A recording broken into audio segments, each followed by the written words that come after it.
سنانے کی توفیق عطا فرمائے۔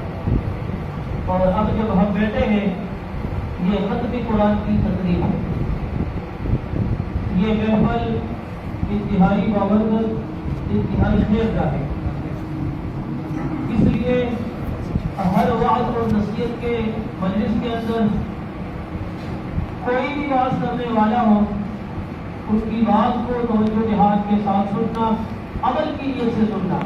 اللہ تعالیٰ ہمیں عمل کرنے کی، حق بولنے اور سننے کی توفیق عطا فرمائے۔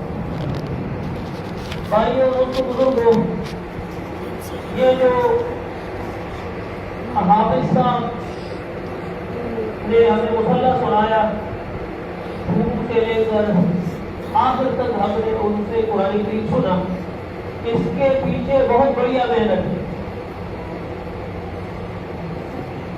قرآن شریف کو حفظ یاد کرنا یہ آسان کام نہیں ہے، یہ ایک بھاری کام ہے اور یہ ایک مشکل کام ہے۔